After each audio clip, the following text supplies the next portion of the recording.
Testing. There we go. YouTube is live. I'm ready. We are a minute late on TikTok, and I don't care. How about that? Okay, 3, 2, 1, and we are live. We are live. I am live. You are coming on in the door. Okay, I will get. Okay, come on in the frame here, Sid. Welcome aboard. Wait, you can be seen here. There we are. Okay. Hey, Sid. Hey, Dad. What is going on? Nothing. How are you? I'm fine, thank you. How have you been? I've been great. How have you been? I think I've been. Oh no, my life flashed before my eyes. Right then? No. Oh. Okay. Like since, like lately? Recently. Okay, why? I literally stepped on a snake. You did. Okay. Yes, you did. My bare dog with my bare foot. Yeah. My toe made contact with a snake in the dark. You handled it well. No, I didn't. I screamed and ran away. Okay, but then you ran inside though, and you said, I think I ran into a snake, or I stepped on a snake. Right? That's how it goes. That's how it goes. As one does. But you said, and we never determined if it was like deadly poisonous or if it was nice and friendly. You said it was black and yellow? Yeah. Okay. And there's a phrase, do you know what it is? Or a saying that goes, okay, black and yellow snake in Arizona. Okay, black and yellow snake saying. Are you ready? Here we go. Did you almost literally die? Or was it a good thing? The saying, red on yellow, kill a fellow, red on black, friend of Jack. What? That does. Oh, so there is nothing. Wait, so I could have died, what we're getting. The snake you saw, was it this one that was yellow and black? I don't know. I saw it for 1 second and then I ran away screaming. Okay. I need to brush my hair. I'm very not like ready. You're not ready for it. So and then and then we also saw we had a scorpion sighting as well. Yeah, the scorpion was actually cute. It was very cute. Hey, so right out of the gate here, we got 400 or 500 people starting up on TikTok, and so while we have you here, I'm a licensed marriage and family therapist. Sydney is. Yes, Sydney. Sydney is amazing and wonderful, and we want your questions. We want your relationship questions. Yeah. We'll talk about relationship. We'll talk about one of my favorite topics. I work a lot with emotionally immature and narcissistic people, and we will answer your questions there. I've got an article that I think is really fascinating. Yeah. I'm going to look at the questions today. Okay. So are you? I never do, so I might regret this. Okay. But I thought I could start with, there's an article that someone sent me that I thought was really interesting. It's out of Psychology Today, and it is about the similarities with narcissism and people pleasers, which I know. And so am I a narcissist? What are you saying? Well, that's what I think is really, it's really interesting because you would not think that the two of them go together. True. Yeah. Okay. Yeah. But there's some similarities. I can see how they would though, because like the need for validation. Yeah. Right? Well, and there's some similarities that is talked about with the parenting style of the parent of both the narcissistic person and the people pleaser. And so that's where I think things really made sense. So let me talk about this. It says the one thing that narcissists and people pleasers may have in common. And I want you to just jump in here at any point. An effed up childhood? Is that what you're saying? A little bit. Okay. Yeah. Which is one of the interesting things is that, I think a lot of people can make the question of, isn't everybody's childhood a little bit of a challenge? Yeah. And I think it is. I mean, because it's just the way out here. The way the system is built, though, I kind of feel like the parents don't know what they don't know. And if they didn't see something amazing modeled for them in their own childhood, then they don't even know what they're doing that might be challenging to somebody's childhood. So, but a narcissist and a people pleaser, right out of the gate, they act completely different. So, do you want me to skip to the part where the similarities are? Or do you want to kind of go through what the differences are? What do you think? What's more juicy? Okay, what's juicy? So people pleasers swallow their feelings, and so people pleasers will just assume that other people's emotions are more important. Do you know this feeling? Yeah. Like in relationships? I think I like on accident. Like I never like, I don't know. I feel like it's all subconscious, right? Like it's not like I'm like waking up. I'm like, everyone is way more important than me. Right. Because like I don't think like that, but I feel like subconsciously I was kind of thinking that, and then it would like come out on my actions maybe. Yeah. I don't know. Yeah. No, one of the theories is that people kind of play small and they don't share their own thoughts or feelings because they are so worried that they might upset somebody else. Oh, I share all of my thoughts and feelings all the time. So do you? That part I can't exactly relate to. Okay. Somebody already asked, is your daughter a therapist too? no. So do listen to what he says. Do not listen to what I say. Okay, but the last Don't live though, do you were it. on fire though. Don't. You jinxed it. You were dropping guys, some truth bombs don't though. do it. Wait, did you share this with me? I can't even find it. No, I don't think it is shared with you. The question and answers. No. Yeah. So I'm sharing it with you. Oh wait, or I can just go into your account. Yeah, do that. Go in there. Okay. So she's not, and we can take a real quick pause off of this article because I think we'll kind of make our way back to it a few times, but we can jump in and start answering questions.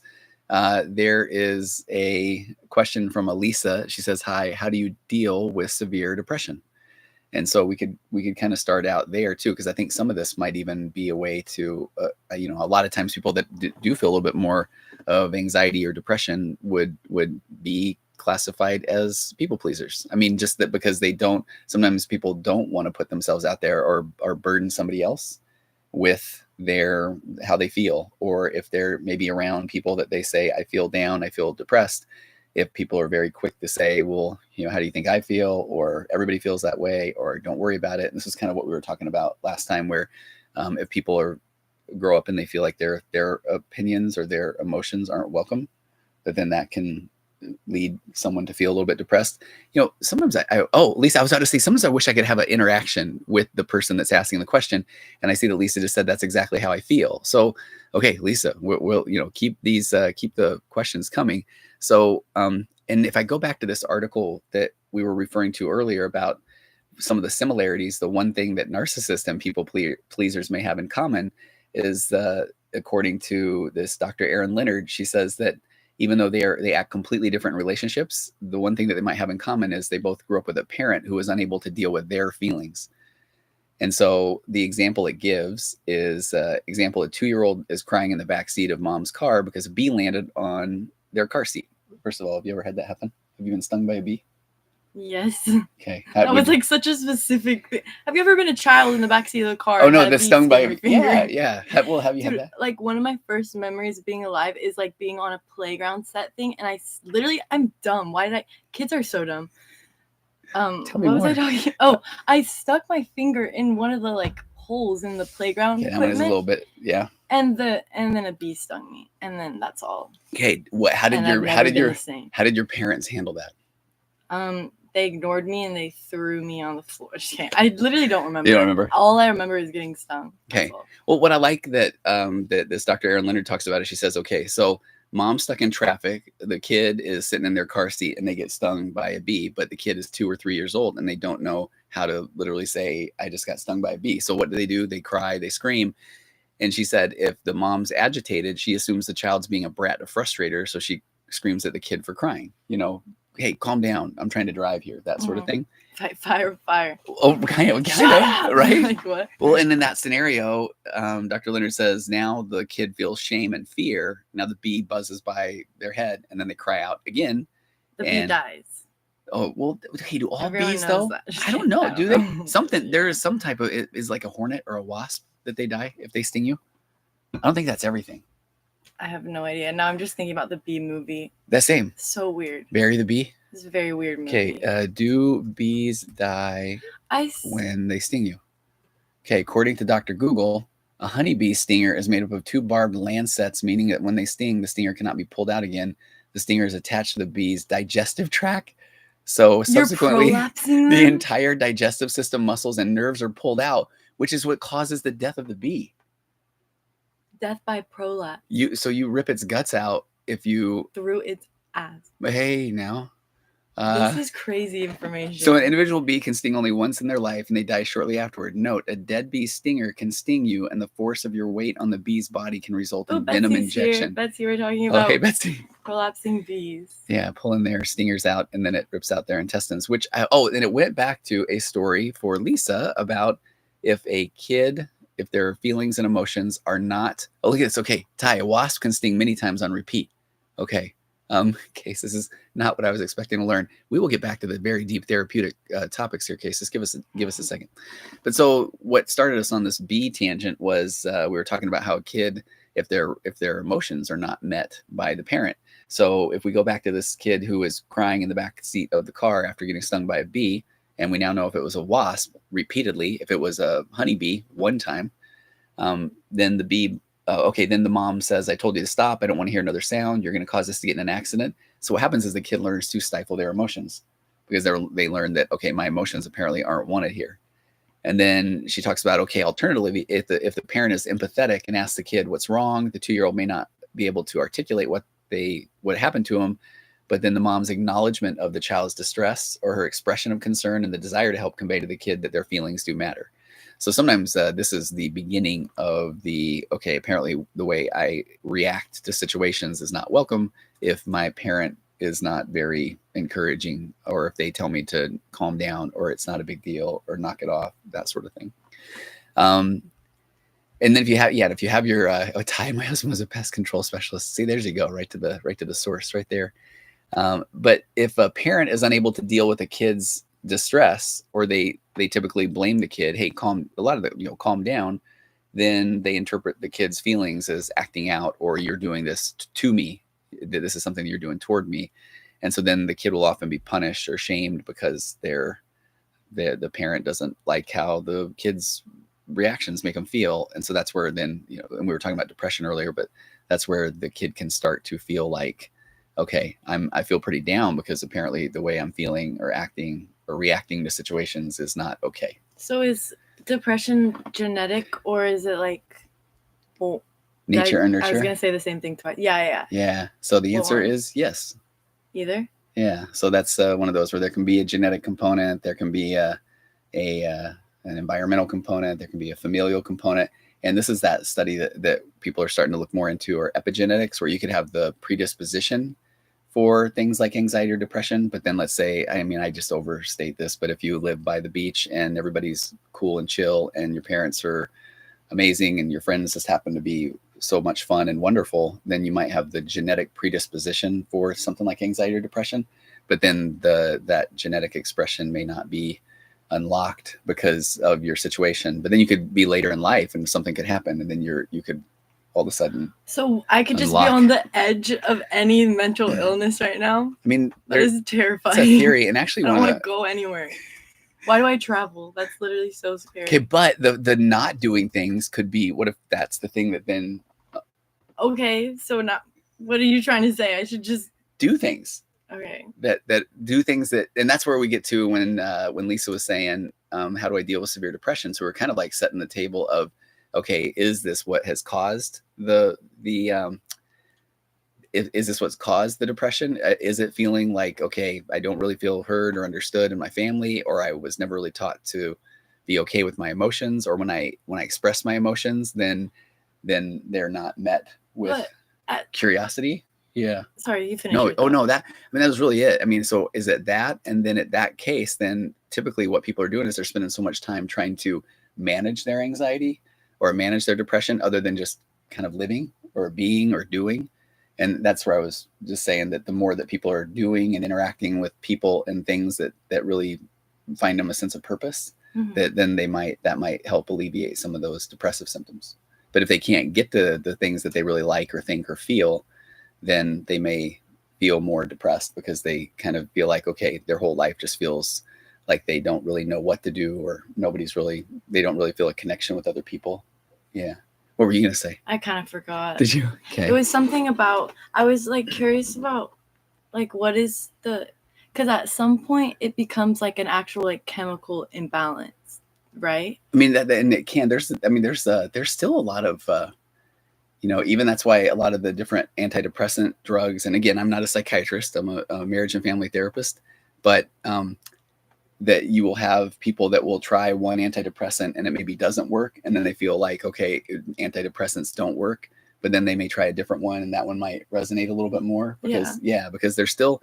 That's probably for like all situations. Right? Well, yeah. Well, that's what I'm saying. So it's hard to identify, is it chemical? Is it not? If some people have tried 2 or 3 different types of medication and then they feel like, okay, those don't work, so then I must just be depressed, and then somebody else says, okay, I tried an antidepressant, it really works for me. And so then they may feel like, okay, I've solved the riddle. And so that's one of the unfortunate parts about trying to find that right medication and starting to do therapy and finding a good fit with a therapist. But then when you just continue to keep trying and moving forward, I work with a lot of people that find the right combination of a medication and therapy, and then they really start to feel like, okay, I'm starting to make some progress. Yeah. And would you say like to ever stop going to therapy? And would you say to ever like stop taking your medication? So, okay, that's a great question. And I get this one. I think Full this of was them. even last week. I think this was one that somebody had said, yeah, do you eventually graduate therapy, or when do you know if you're done with therapy? And the reality is, when you really feel, if you feel like you're not necessarily getting a lot out of therapy, then there's a couple of things going on. One is that you might have, you might be butting up against some serious discomfort where you aren't feeling like, okay, I don't really like what this therapist is even asking me to do. Or you really might start to feel like, okay, I've resolved the things that I came to therapy and have felt like this therapist can help me with. But sometimes it's might be time for a new therapist, or, so it depends on if you're looking introspective and there are things that you continue to want to work on. Mm-hmm. But I know that we talk about what do people do with their discomfort a lot. And so then if the therapist is really suggesting things and the therapist and the client feels like, okay, I don't really think I don't want to do that, then do they not want to do that because they feel like the therapist has worn out their welcome, or do they not want to do that because they think that it's too uncomfortable and they just don't really want to try something new, if that makes sense? Mm-hmm. Yeah.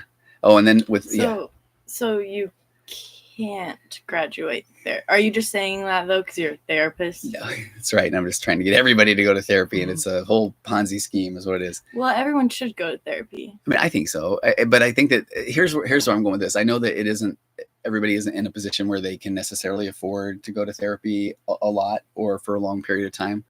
But what I think is really fascinating is that I will have people that I've built good rapport with, and sometimes they come in because I think a lot of people don't want to go to therapy because they don't want to have to tell their entire story, because I think that can be intimidating, or like opening up to someone. Yeah. And then if they really, if they lose their therapist, or if they move, or if they just don't really feel a connection with that therapist, sometimes they just don't want to have to go to somebody else and open up and open up about a lot of different things.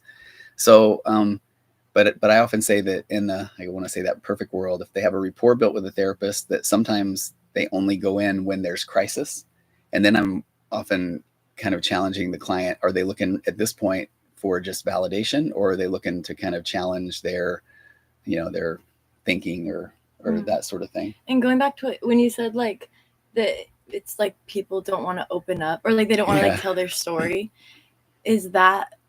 Oh, I lost my train of thought. It's been a long time since that's happened.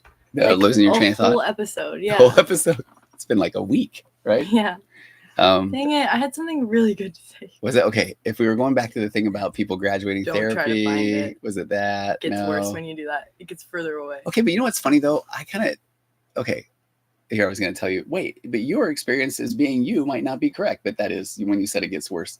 When somebody forgets what they were going to say. Sometimes when they're in sessions, I joke and just say, okay, let me just start talking and then you'll remember it. Oh, I got it. Boo, it worked. Could that be like a form of like avoiding your that's just another way of like avoiding your discomfort, right? Yeah. Like not wanting to open up, because like why wouldn't, like it's like what, you don't have like 5 minutes to like, No, that's it. It's just like an excuse to not want to open up to someone, or like not like want to be uncomfortable for a second, because like you have to be uncomfortable to change. You do. I mean, well, that's if you buy in, which I do, but I mean you have to buy into the agreement that growth comes from discomfort, because most of us are trying to just alleviate all the discomfort in our lives. You know what I've been hearing go around recently? What? This like idea that shame is like a really good thing. And like shame is, no, seriously, really, like it's in like the red pilled like stupid alpha men media. They're like, they have this idea that like shame is good and you should shame people, and we should bring back shaming. No, because it like propels people forward. And I'm just like, oh my gosh, I'm watching your brain rot in front of my eyes. Like I don't understand it, but like I can't. That's like not how you fight it. So I know, and that's what's sad is that I mean, man. So I've worked with a lot of times I'll say that I've worked with 1,500 people that have struggled with addiction or unhealthy coping mechanisms. And I will say I'm 0 for 1,500 or 1,600 with shame being a component of recovery, because I find that shame is the thing that you are battling against. But then because if shame or even guilt was the antidote, then everybody would be perfect, because we're really good at beating ourselves up. What we're bad about is giving ourselves forgiveness and grace and being able to just try to continue to move forward. Mm-hmm. You know what I mean? No, yeah, that's like a good way of putting it. Yeah.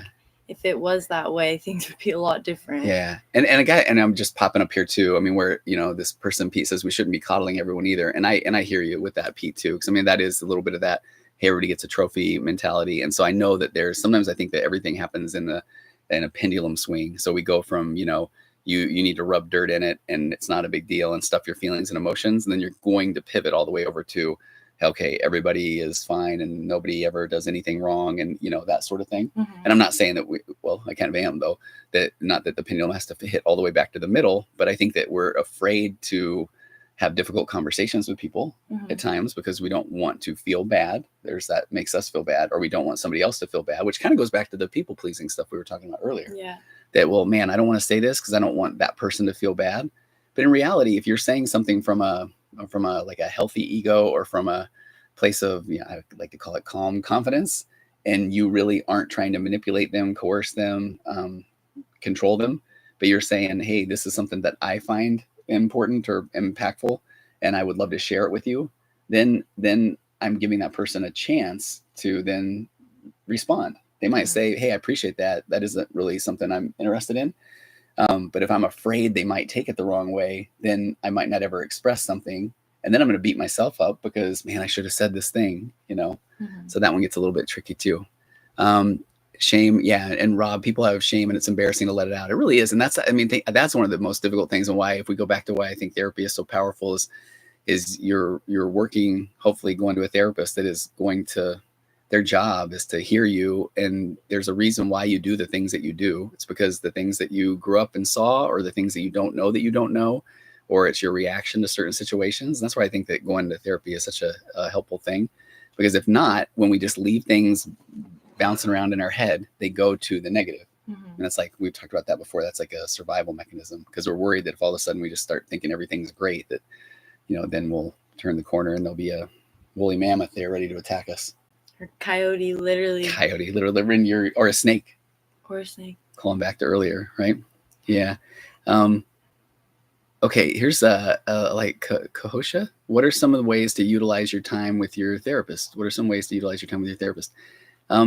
I like that question a lot, because I think that if you are working with your therapist and you really feel, first of all, if you feel like they're not engaged, you are absolutely welcome to say, hey, give me your thoughts on where are you going with this question, or where are you going with this, you know, tell me what we're working on today. And if the therapist takes great offense to that, that is a them issue. So that's one of the things I think.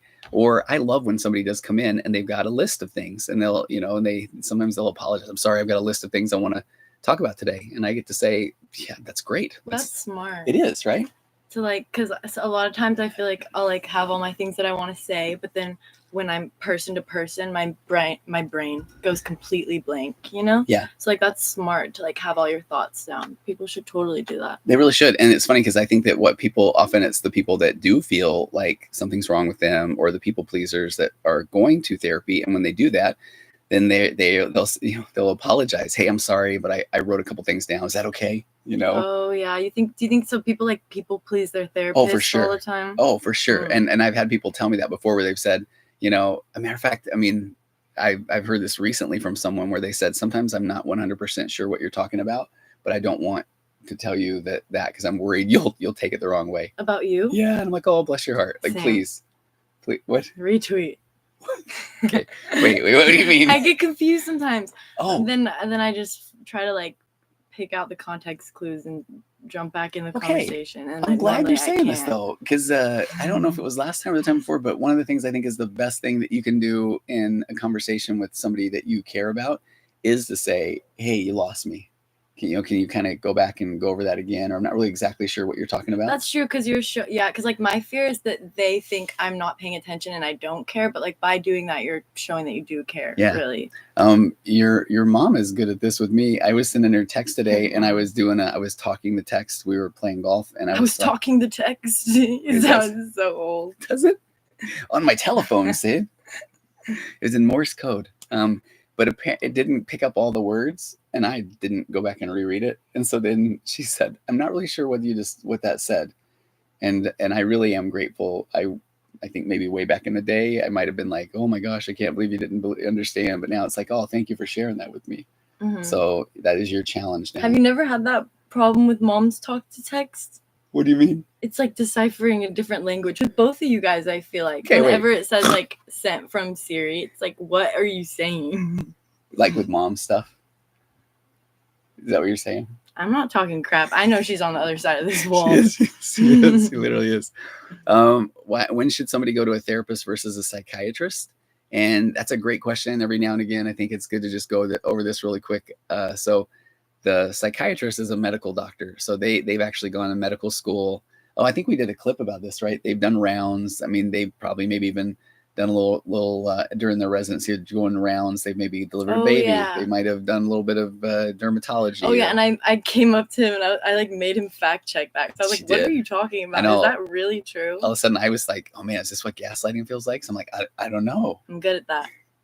So I texted one of my doctor clients. I'm like, hey, you did tell me that you delivered babies and stuff in your residency, right? And they're saying, sure, but they're not an OBGYN.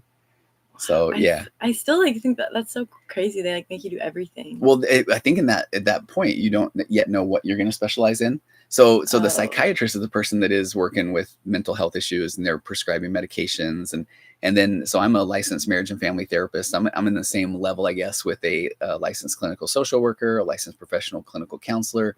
So like LMFT, LCSW, and so I went to. Got a bachelor's degree and then a master's degree in counseling. And then you have to get 3,000 hours of counseling underneath a supervisor. And then you sit for board exams and then you're a licensed therapist. But then I can't do things like medication. And then if you get your PhD in psychology, so again, I've got a master's, if you get your PhD, then you're a clinical psychologist. And then they can typically do like psychological testing and psychological reports for the court and diagnosis, that sort of thing. And then if you go to medical school, you're a psychiatrist. So, and psychiatrists usually cost a lot more, just saying, than a therapist. So I know that there are do you get psychiatrists. Psychiatrists do. So like in your you get paid more if you're a psychiatrist? Yeah. So, but I know that some psychiatrists don't necessarily see people regularly for talk therapy, but I know that some do. So that's the big question is, are you looking for a medication evaluation? Are you looking to just talk more about your situation in your relationships or your parenting or that sort of thing? And that might be more of a therapist or even a psychologist. Okay, this is a big question. I'll read that top one. Can therapy help a narcissist? That's like interesting to me because if they're the only one there and you're only getting it from their view, are you ever getting the true story? So like if you're getting their confabulated version of events, can you actually ever give them the advice that they need? Yeah. Not in that scenario. And I think that's a great way to put it because so I do a lot of couples therapy and that's where you'll see both people come in and one might be more, and this is where I talk about emotionally immature. So, I often say that a narcissist isn't one who's going to come into therapy because they're just awesome.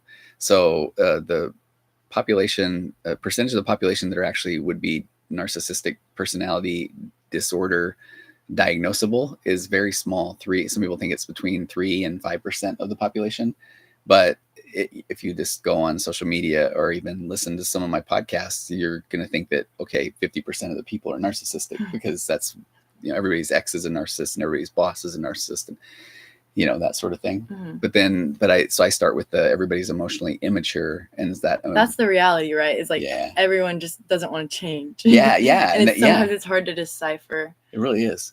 But a narcissist is like a narcissist their whole life, right? Yeah, like they've grandiose, always been, right? Yeah, that's like how it is. Yeah. You don't just all of a sudden become one.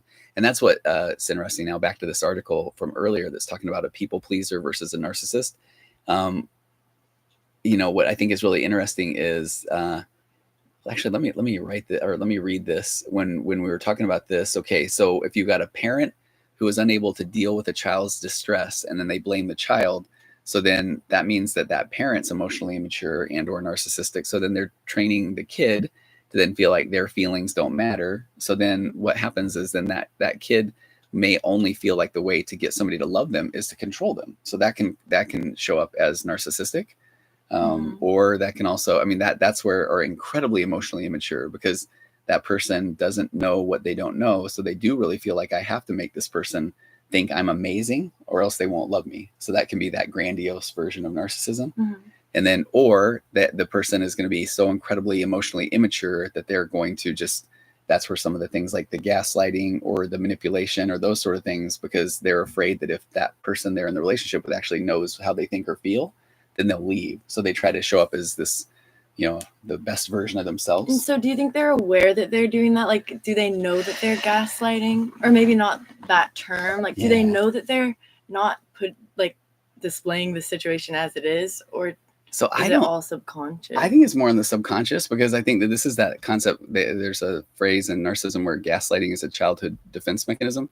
And so if the kid grew up and that they were so afraid to get in trouble, or if they did, they would get in so much trouble. If they got in trouble, they would be told how bad they are. And so then they're so afraid of that then the gaslighting comes from, okay, if I have to admit that I did something, then I'm gonna really hear it. So I didn't do it. Or if I did it, it's because you made me do it. And if you wouldn't have done that, then I never would have done what I did. So, and that's the part that I think just starts to flow from the subconscious. And so that it just is the air that the emotionally immature narcissist breathes in my experience. Hey, Aphrodite said your daughter is so pretty and has a magical aura. Thank you. That's like the nicest thing ever. Yes, I like the magical aura a lot. Matter of fact, we should talk about some of that stuff too. Banana Muffin 31, do you think BPD and NPD people are attracted to each other? I do sometimes call that a narcissist on narcissist crime. I mean, we're talking about bipolar isn't a narcissist. Well, they're talking. I think BPD is borderline personality disorder, and in the same personality disorder cluster is borderline, histrionic, and narcissism. Yeah, different than bipolar. So if you're histrionic, are you a narcissist? So they're all in the same personality disorder cluster. So it's the same cluster of personality disorders, but they show up a little bit differently. So they have similarities, those little circle, those circle things. Yeah, the little Venn diagrams. It'd be like that. Yeah. Because you often hear that the siren song of the borderline is "I hate you, don't leave me." So there's a book by that title that's pretty fascinating. I hate you, don't leave me. So I'm gonna make you feel bad. I hate you, but then the second you're gonna leave, oh my gosh, don't leave me. You're amazing. I couldn't live without you. And that's like part of that trauma bond. And then with the narcissist, it's just gonna be that I'm always gonna make you in the one down position so that I feel a matter of control. And then the histrionic's a really fascinating one that it kind of is based off of the word hysteria. But when the histrionic people use a lot of like I don't want to get, what is it called, shadow band, sexuality. And the way that they dress and interact, and so it can be a lot more of that type of behavior. I don't get it. I thought if you were histrionic, it was like someone who like really really wants to be like famous, maybe. Or like really like craves like that public validation. I mean, I guess maybe I'm just describing a narcissist. Well, no, so I just pulled it up though. Histrionic personality, a mental condition that causes people to act dramatically and emotionally to get attention. It's characterized by a pattern of excessive attention-seeking behaviors, such as inappropriate seduction, excessive desire for approval, blaming failure, disappointment on others. So these are the ones that can start to sound more like narcissism, right? Constantly seeking reassurance or approval, having a low tolerance for frustration or delayed gratification, needing to be the center of attention. So some of those, I mean, and it's interesting. So it says other symptoms of histrionic include symptoms of narcissism, but a lot of flirtatiousness, that drama, that sort of thing. So do they have like, how like narcissists need to fill their narcissistic supply? Like, do you think the histrionic has like a supply that they need to fill? I do, yeah. Okay. I think they're really similar, and it's interesting since I work in this world of emotional immaturity, or usually just referring to it as narcissist so often. But I mean, you could make that same argument that the borderline personality disordered person is incredibly emotionally immature and shows up a little bit different, as does the histrionic person as well. Yeah. Wait, I'm lying. I wasn't listening. What did you say? Just that they all, I feel like I could start, I've got my podcast, Waking Up to Narcissism. I could also say Waking Up to Borderline Personality Disorder or Waking Up to Histrionic Personality Disorder, and have a lot of the similarities that would go there from the traits and tendencies. You gotta open that up. We cut it off so short. Okay. Your branding could be so much wider. There's a question from Kurt about anxiety and depression, and I'm going to get back to that because we started a little bit with that with Lisa earlier. But the goat in Jurassic Park. These will be re-uploaded on YouTube, by the way. Oh, I forgot we're literally live on YouTube. Oh yeah. Let's see if there's anybody over there. Viewer. Okay. Okay. It's There too we good go. to be true. Right, it is, right? It's too good to be Okay. true. Okay. What's a trauma bond? And this is we could talk about this one a lot. So the goat in Jurassic Park, which do you know that reference? No. The goat. Definitely got eaten though, right? Yeah, by a dinosaur. Yeah. But a trauma bond is, I mean, so let's like back up a step. And what's underneath a trauma bond is I'm going to pull this up. Intermittent reinforcement. That's the concept. And this is intermittent reinforcement is the delivery of a reward at regular intervals, irregular intervals. Scratch that. The delivery of a reward at irregular intervals. So with a trauma bond, the person that is providing you with the reward is also giving you the punishment. And so what's so sad about that is I think about this often it's the way that a lot of people train animals, where then they will scold or punish the animal to put them in a position of submission. Mm-hmm. Then also then give them the dog treat and then tell them that they're a good boy. So then the dog's like, oh my gosh. That is so sad. You guys were trauma bonding your dogs. It's isn't that wild?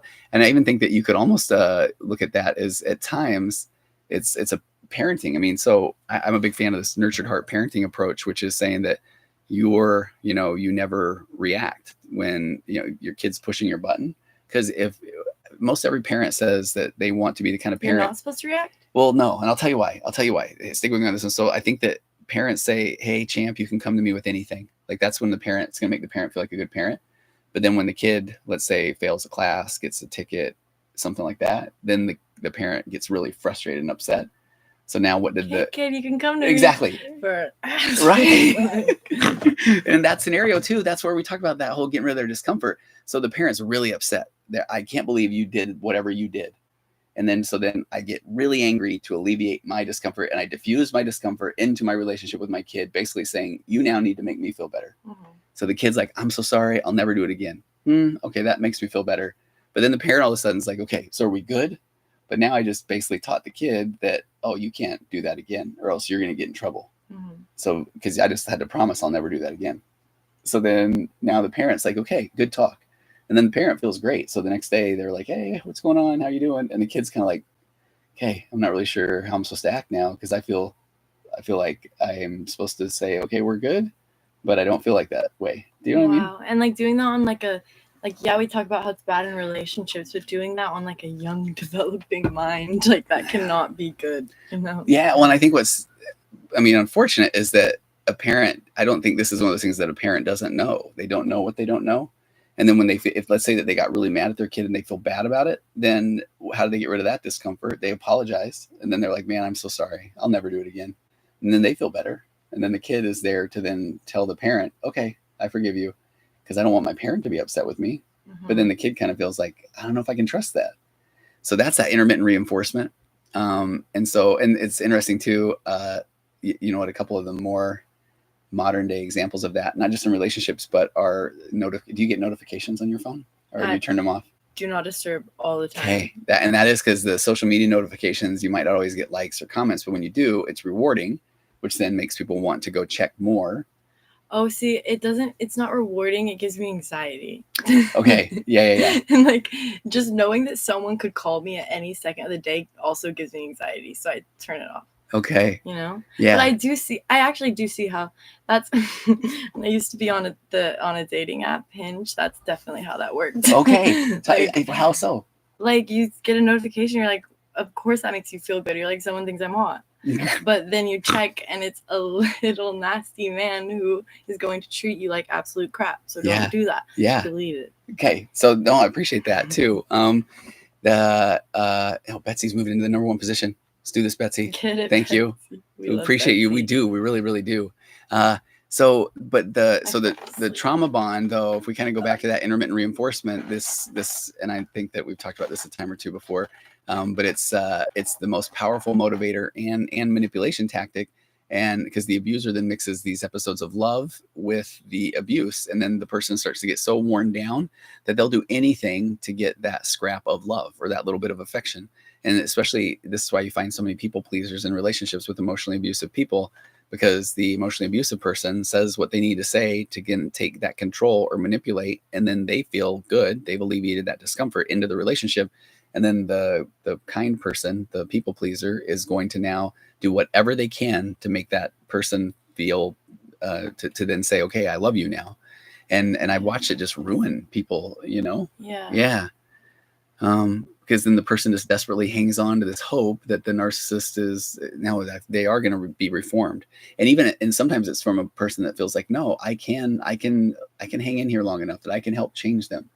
Because what can be sad is sometimes the pathologically kind person learns that, oh, the narcissist or the emotionally immature person had a pretty crummy childhood.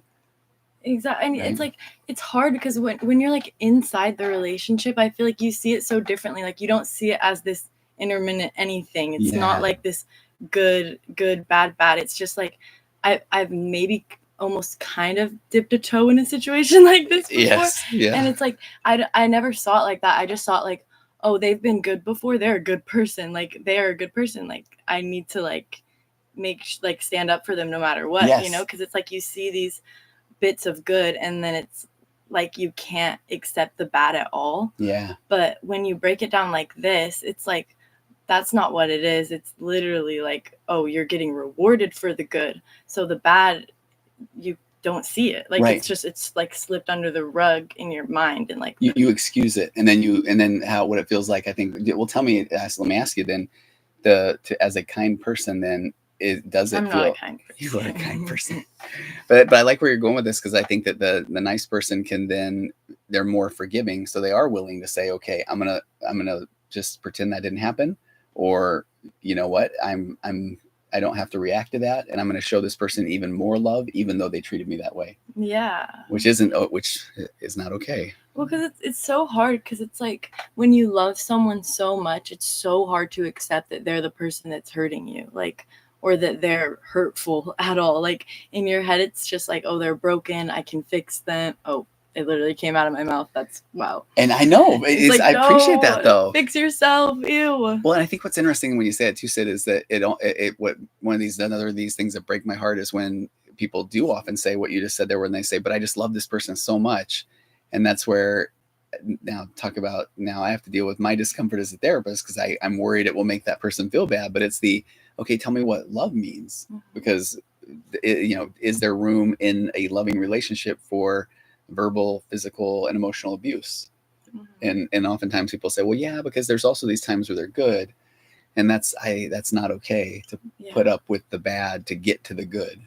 Yeah. Now, when people are young and emotionally mature, this is where I say that when we don't know what we don't know, we don't have the tools to communicate more effectively. And so I get that you need to try to figure out, we're all going to try to figure out how to make a relationship better.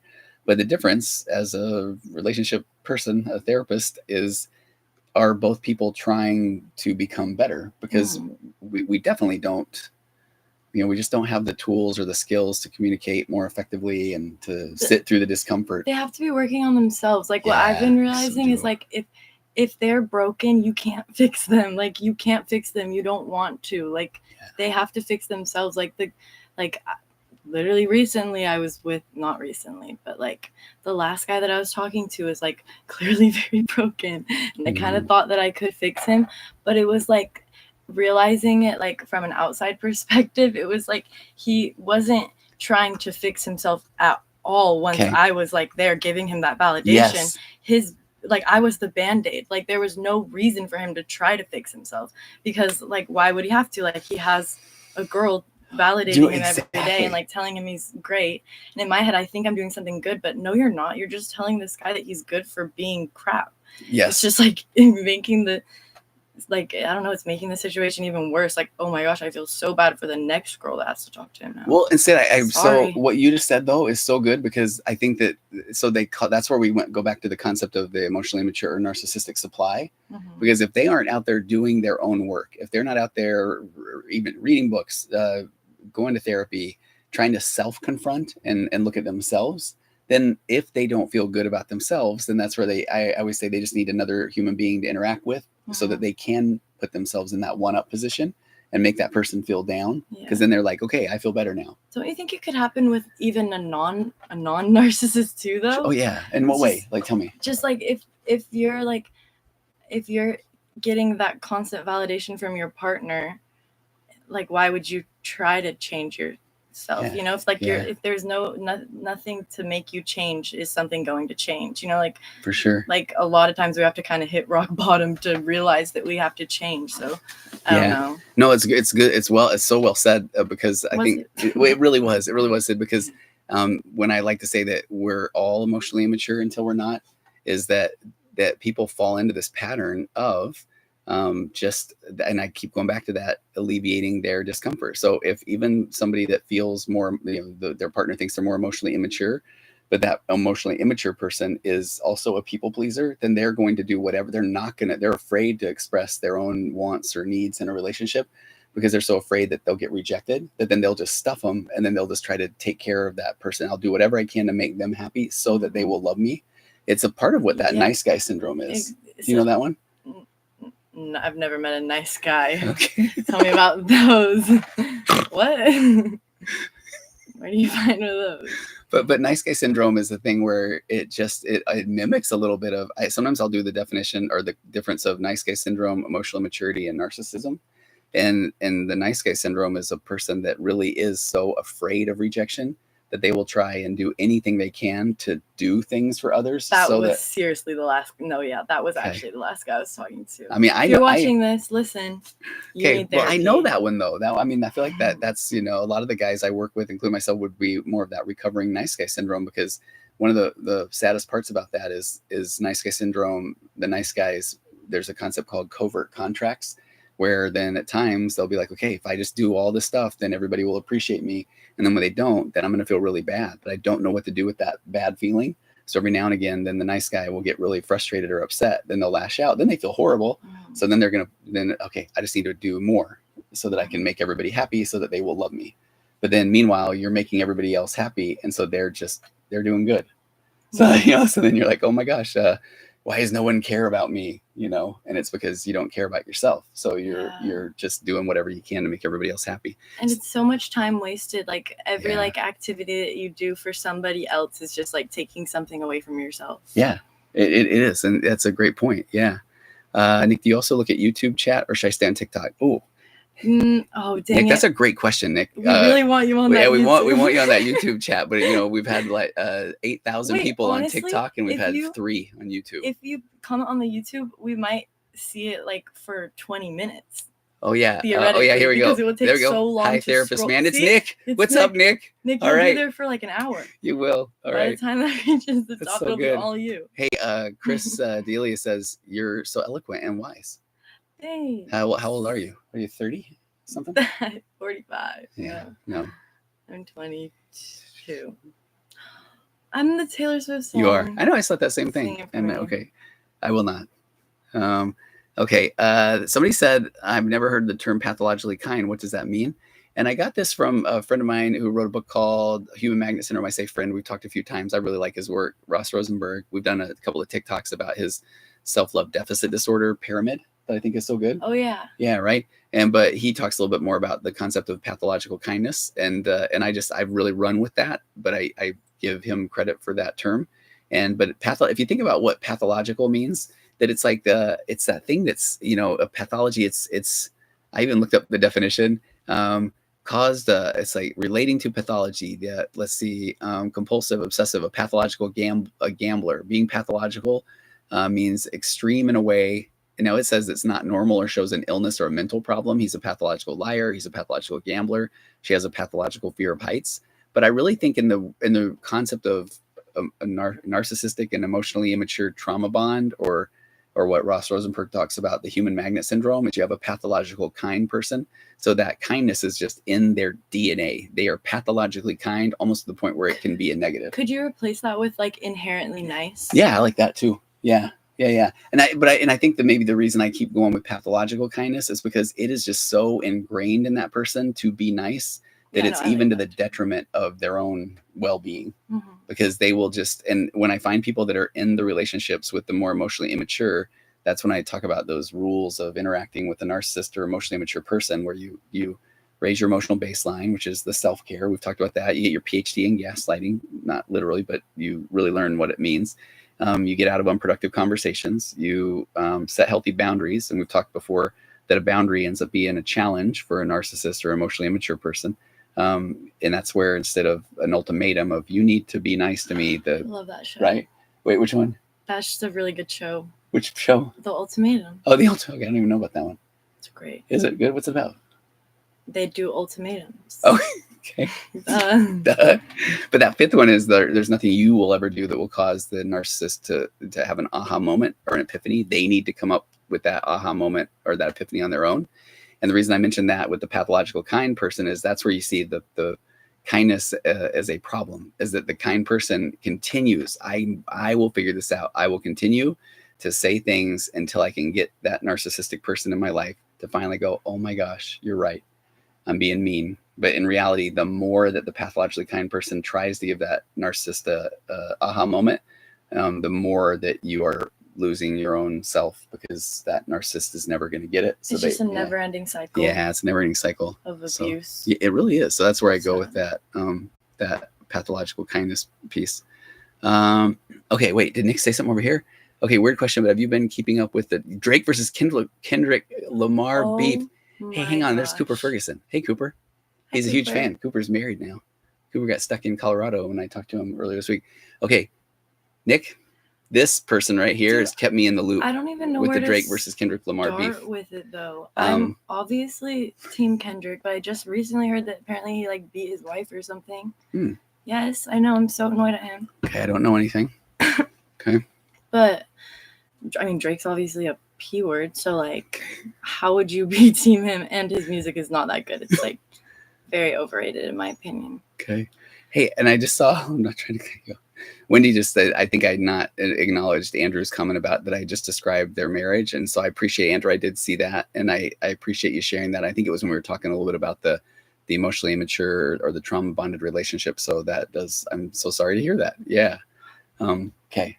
But he said, do you believe Drake could be a narcissist? Oh my gosh. Yeah, I could so see that. He loves fame, craves power over others, and apparently is hiding a kid. I mean, that's the part that is so interesting is people that, and I've got a podcast coming out on the virtual couch in a couple of weeks about power. And there really is a whole bunch of stuff that's about how power corrupts, or, how, I mean, there's studies that are behind that. Only either a narcissist or, no offense, an idiot would start this big of a rap battle beef thingy if you knew that you were a P word. Like, it's literally videos of him like a video of him on stage, like being so shady. Like, I feel like only a narcissist who's like confabulated that out of there. Well, okay. He probably listen, obviously I shouldn't be saying any of this, and all of this is false because you're saying things hypothetically. Yeah, but like, what if that is the kid thing? What if he like confabulated his kid out of his life, and then that's why he's like, oh yeah, I just planted that, Kendrick. If you guys don't know what's going on, this might be confusing, but do you want to tell more? Dumb. Okay. Like, I don't know what else to say. Well, tell me what. Okay, so in that confabulation thing, maybe we can talk about that a little bit, because that's just a pretty wild concept. Because we've talked about examples of where people, and this is all theoretical, but the recently passed O.J. Simpson. There's a belief that this concept of confabulated memory, which means that the person is so can't sit with a second of discomfort, so they confabulate in real time. So things couldn't have happened the way that somebody else thinks they could, because that would mean that they did something bad. They think he confabulated. Well, the fact memory? that he doesn't ever think lied. that. Well, no, so that's the thing where that's so the belief creepy. of where that person it couldn't have happened that they did that, because they're so amazing and awesome. So they've like confabulated over, like their memory almost like works right over what just happened. So someone would do that. Okay, so would you say that person actually like has good morals then? Because then there's other people that would think they were so amazing and awesome because they did that. So their brain wouldn't confabulate over it. You know what I mean? I hear you. Unless it's like, what if you have good morals? So, but it's the theory, and that's a great question. So the argument would be that here I'm going to look up something that I have written down about confabulation real quick. But if you have good morals, then there would be no need to then confabulate. So then in the first place? Yeah, exactly. So let me read through this. I think this is. But don't we all confabulate? We confabulate to a point. Yeah. Yeah. So like I've given that example before of where I thought that I said something, and then I'll go back and look at a text, and I never even said it. A couple of weeks ago, I have a office in California still. We moved to Arizona. I fly in there and I go to text the person that was my first appointment. And in my mind, would have told you, we texted, we confirmed the appointment. So I text them, I'm going to say I might be a couple minutes late because the plane got in late. And the last text I sent them was, I'll get back to you if I can make that time work.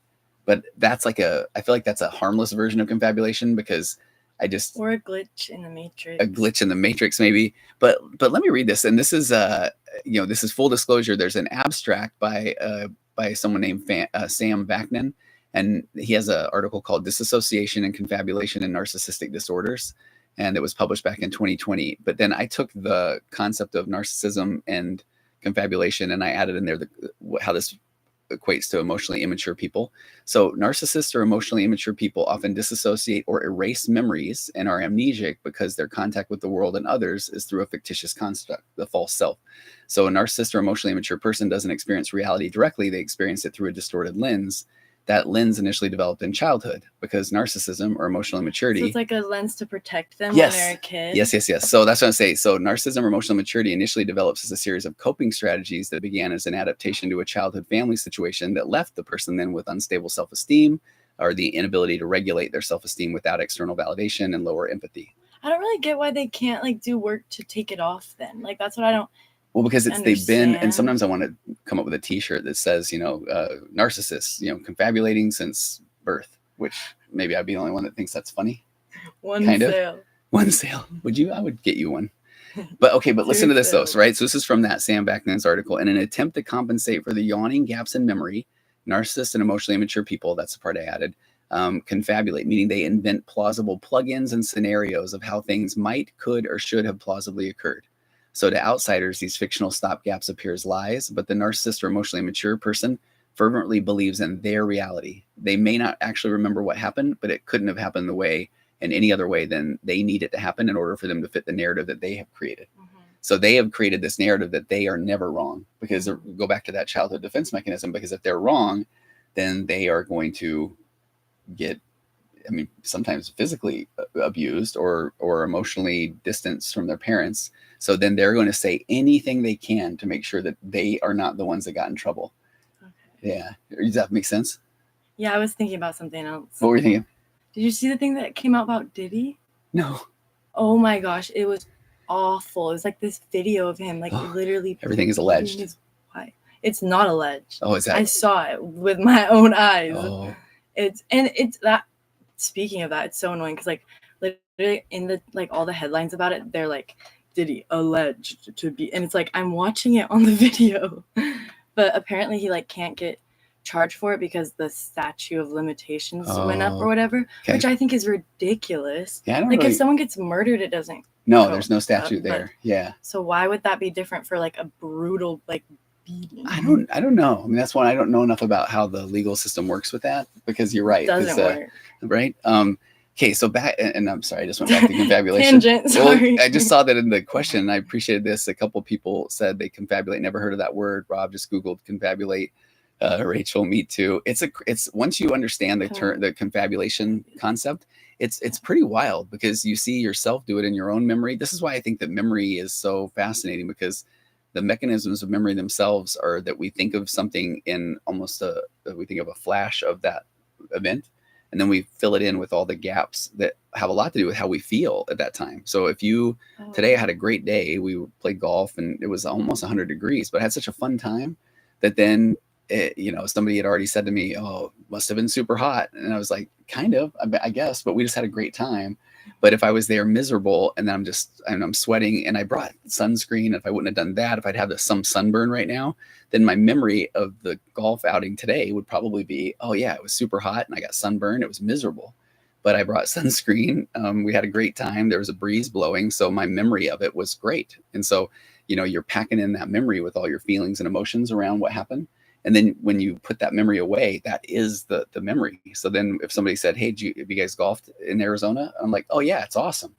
But in my mind, it's "Oh yeah, as long as you're bringing sunscreen and there's a breeze and you're playing with people you like." Do you know what I mean? Yeah, it's that thing where perception really is and creates your reality. Yeah. It's when you see that super hippie, happy old man, it's not because he had an easy life. For sure. Just because he's focused on the good stuff, and it's you kind of can create like your own little happy place in your mind, I feel like. Yeah, and to a point. I mean, there's a guy named Viktor Frankl, and he's got a book called Man's Search for Meaning, and he was in a concentration camp, and he talked about how the one thing they couldn't take away was his mind.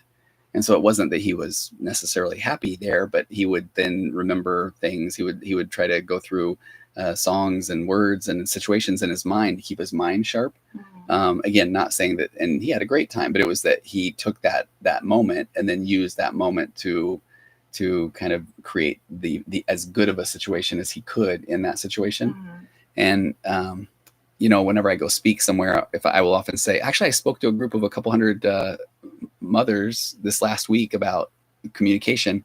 And at one point I said, okay, I don't have a PowerPoint. I'll get you some summary of the notes afterward, but I would love for you just to take in what you take in. And when you feel like something really resonates, then just kind of sit up straight and take a deep breath and then look around the room and see what's going on and take a big smell and what are you smelling and what, you know, just be in that moment. And then that's going to create that memory, which is kind of nice. Yeah. I want to make some joke right now about these weird smells. I was thinking that too. Really? I have a candle under here. It's like, this is a blueberry lemon sour. Yeah, you're going to fart again? I never did that. It was this. It was the chair. Just wanted to say you were going to fart. I didn't. It was the chair. 100% it was the chair. Dude, I kind of maybe believe you, but like in the video when I was editing it, like it sounded like it. So it did. I know to the point where I think you went and found a sound. No. I don't know, man. I think you might have. Okay, so let me do one more paragraph on this confabulation thing, because I like that we're getting questions about it. Okay. These tenuous concocted fillers, so filling in the gaps with the way you need things to have happened, if you're a narcissist or emotionally immature, they're subject to frequent revision as narcissist or emotionally immature individuals' inner world and external circumstances constantly evolve. So unlike somebody with self-awareness, they're constantly working from a place of deep insecurity. So they absolutely cannot be at fault, because that would disrupt their internal narrative that if they're wrong, then you may no longer love them. That's the deep part right there. So they must control the narrative in order to control the relationship. So they will coerce someone into loving or controlling them, but they cannot risk somebody else having control in the relationship. It's like, to me though, it's kind of childish though, right? Because by thinking that you're controlling the narrative is like thinking that you are the only narrative. Like everyone else has their own narrative going on at the same time. Yeah. But it's like they see what you're doing. Like people can see through this. Like, and that's why they say that narcissism has been, a narcissist has been confabulating their whole life. So then they're doing this in real time.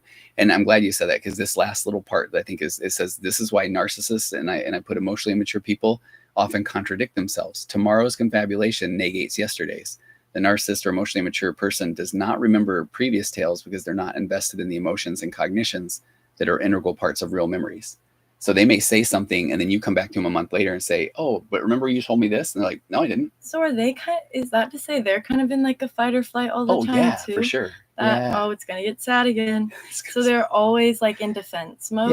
Yeah. So is that kind of like, because you know when you say like with CPTSD, like you can't create any solid memories because you can't, like you're always constantly in fight or flight. Yeah. So if you're a narcissist, is it the same situation? Like, I guess you don't know your life because your life is just... It's just a series of, in essence, false moments where you're just trying to create or control the narrative in that very moment. So you're coming up with the better story.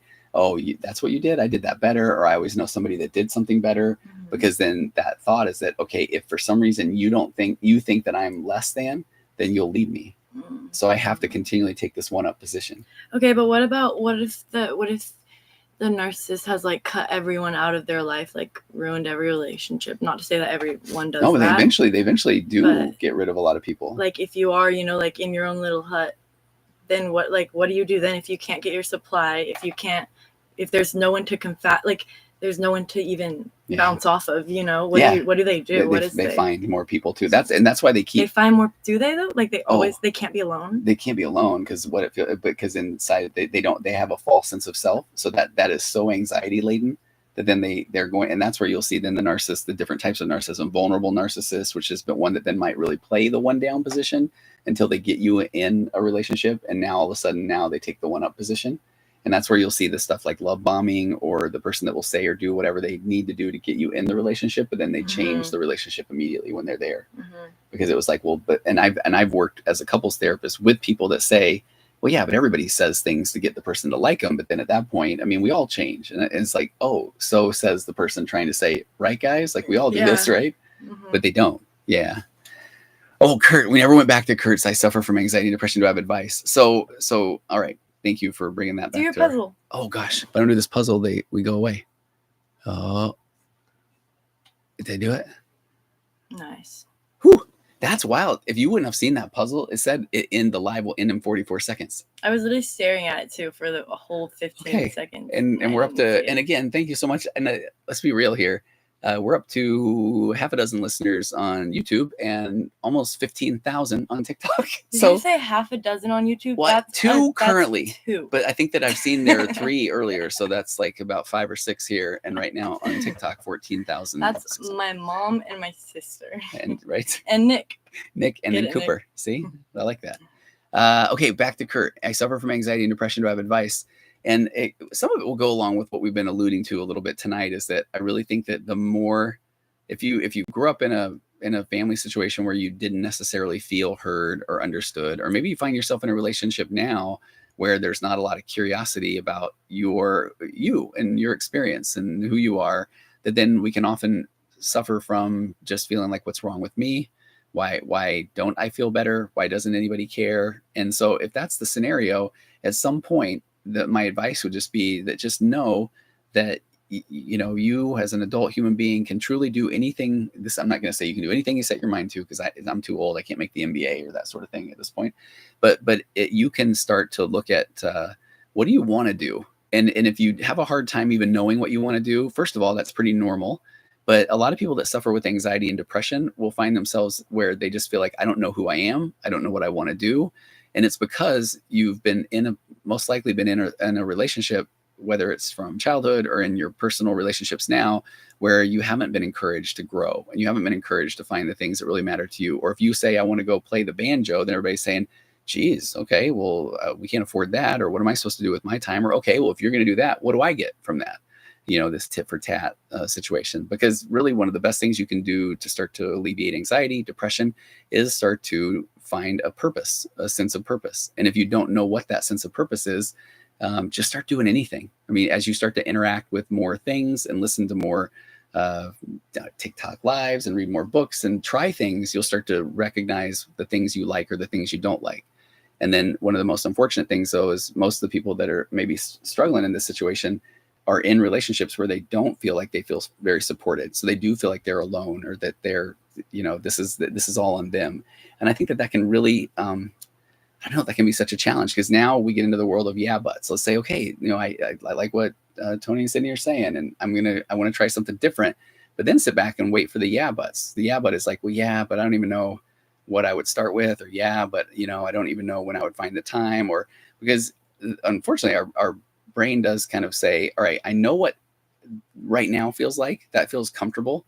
It might not feel good. It might not feel like this is the way I want to live the rest of my life, but all the rest of the stuff's scary. And if I haven't grown up in a way where I was encouraged to find the things that matter to me, then new things are going to be scary. And we go back to we're wired to avoid discomfort. And if things are uncomfortable, I'll do it later. I'll do this, dude, Mm-hmm. Okay. I kept waiting for you to like jump in. No, you're spitting right now. That's good, right? I was like, Tony's eating, let him cook. You seriously were. Okay. That was nice. Good. Like, get it. Okay, but what are the things? But I think about you. Do you know? Okay, you ready for this? I think about you often with this. You played a good role of this with me as a dad and a therapist, and because I think of the things where when you would want to do them, I always think of tumbling. Do you know that? What? And ice skating. When you want to do tumbling, you want to do ice skating.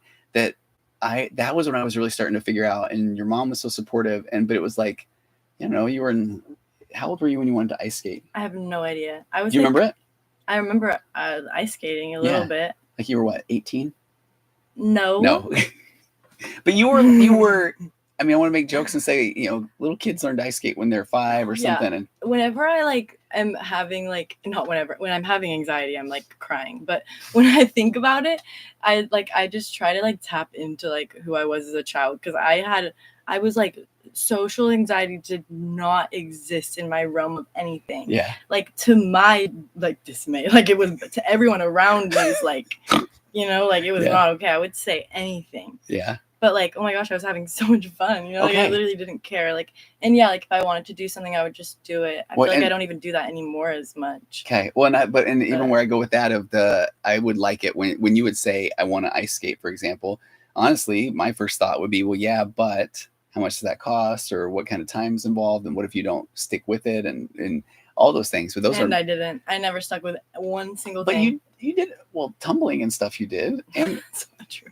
Okay. See, now I'm gonna pull the therapist card, not just the dad card. Well, I mean, I had fun. I don't think you have to stick with anything. No, you don't. And I think so too. But I think my point though is that if you wanted to go try something, then, and I think maybe what I'm speaking to with, when we were talking about the anxiety and depression earlier, is that most people I think have grown up where then if they say, I would like to do, let's say, ice skating, and they're a teenager, that the parent's probably going to say, really? I mean, are you sure? I mean, because I don't know if that's really such a good idea, and I don't know how much it costs. And then the kid is going to say, yeah, no, you're right. You're right. I really don't think I want to do it. And so that's where I just felt like it was your mom and I's job to say, hey, whatever you want to do, then let's get you doing that. Because then I have a phrase that I think that this is, I think I'm making this up, and it needs some work, but I want to say, don't ever get in the way of your kids' dreams. Don't ever be the one that stops their dreams. Let life do that for them. But then that doesn't sound too motivational. Get humbled on their own, right? But that's it's like so true, though. Well, do you know what I mean, though? Well, no, yeah. Because then if we would have said, nah, I don't think you should ice skate, then I think you could grow up saying, man, if my parents would have believed in me, I'd be a world-class ice skater, even if you didn't really, And so that's where you started doing tumbling, and then you started doing gymnastics and stunt and cheer, and then you did great in all those. So that's where I was going with that. Hug? No. You're a little giggle. Okay. So funny. Oh, I dig it. Are you guys reading TikTok questions? Yes, sometimes we are. So I lied to everyone, and I couldn't find the document. And then I realized, why am I looking for the document? Because it's right in front of me on this computer. It really is. Yeah. Yeah. So Hannah, I love your advice. Just talking to you. That's really nice, right? Thank you. Somebody down here, 101 Music said, do you have any ghost story updates? The one about seeing people in the driveway. And thank you, 101 Music, because honestly, I go out on my runs, like whatever, early in the morning, or I go to work early. And when I go, I'm looking because I want to have a shared experience with you. Dude, where are them ghosts? I feel like nothing has happened like recently, but I feel like something happened like last time that I didn't tell you guys, but I can't remember what it was. Okay. I'm trying to remember I know I'm not making it up. I'm not that talented. Okay. I'll start talking and break in if you think about it. Okay. Because it couldn't have been that scary. Drew has a good question here, where I recently had a big blow up of a relationship and I need help. She has claimed me to be the narcissist. So, she has claimed me to be the narcissist. Yeah. So I think that's where she's saying you're the narcissist. And so, I mean, the reality is, now let's go back into this world. One of my favorite things to talk about now is differentiation and that is, we're trying to balance a connection or a relationship with somebody and our own need for autonomy and to like discover ourselves. And that's a little bit of a paradox if you look at it that way. But so the reality is, if she's saying then, okay, relationship blows up and she says you're the narcissist, the best thing that one can do is manage their reactivity and say, okay, tell me more. Am I? Because if you're not familiar with what those terms mean, then all right, I'm going to check that out. Because if I'm like, no, I'm not, you are, then that's a real quick way to get rid of the discomfort. But if you now do the work and understand what that is, and who's Waldo's back? What's going on? Do you remember? Waldo will be here for a long time. But the person that is saying, and this is a lot of the world that I work in, is that if somebody is saying, okay, I'm going to take a look at what that means. What does that look like? Because I want to be the best version of me that I can be. So if somebody's saying, I think you are this, or you do these things, then if I say, nuh-uh, I mean, how do I know that I'm not? So one of the best things is if you can have that conversation with somebody, tell me more. What's that look like to you? Tell me what that means. But even if not, then it's like, okay, I'm willing to take a look and self-confront, because that concept of differentiation is so powerful, where we're acknowledging that growth comes through discomfort. And then we're managing our reactivity, and then just not trying to just be somebody that somebody else thinks that we should be. You're starting to really learn, all right, who am I? And if I'm finding myself in relationships where I'm often being called something, or I'm hearing these same things, then there's my opportunity to self-confront and deal with that discomfort and grow. But then this is where if somebody's telling me, well, I think you're a bad, whatever, therapist, fill in the blank. But if I feel like I'm a good one, then I can say, well, tell me more. What makes up a bad therapist for you? And if they come up with something I haven't heard or I agree with them, I'm like, man, thank you, because I didn't even recognize that. But if they're saying, well, because I think you're dumb, then it's like, oh man, okay, I appreciate that. Someone said, what article are you reading from? Were you reading? I was reading earlier from one that I've taken a few different notes. I think it was on confabulation. And so if you reach out to me, contact at tonyoverbay.com. I've got a Google Doc that I can share about that. And we're the world's worst promoters, Waking Up to Narcissism, the podcast, or Virtual Couch podcast. I've done a bunch of episodes on things like confabulation, emotional maturity. So there's a lot of those things there. I should make a TikTok about that. Okay, wait, Sydney, the side yard motion sensor is going off all the time when no one is out there. Oh, did Mom say that? I don't know if Mom or Mackie did. Oh yeah, the motion sensors are really creepy in our house. Like they're constantly going, and it's like it will like go off when I pass it, like it's supposed to, right? And then like I'll be sitting in the dark. Okay. Oh. And then like it will turn back on in front of me, like where literally no one is. That's kind of weird, but I don't know. In my head, I'm like, okay, maybe it could be like a bug. That's true. Okay, I've been struggling to realize if our house is haunted or if I'm stupid. Like seriously, because like I'll also like there will be like I have no comment. Well, that made it a little more suspicious. No, maybe it's like spooky and scary. Go ahead, tell me more about that. Because like it's just little stupid things will happen. Like I'm like, oh, I closed the fridge and it's open. I'm like, I literally closed the fridge and I heard it and it's open. Like stuff like that. Okay, so will you come? Well, I want to see that stuff, because why do I not see that stuff? You can't see it. It just happens. Okay. But then I don't know if I'm going like it's like making me feel like I'm going insane. But also I've kind of always been like this. So. You mean like very curious? No, like kind of stupid. I'm not. No, you're not.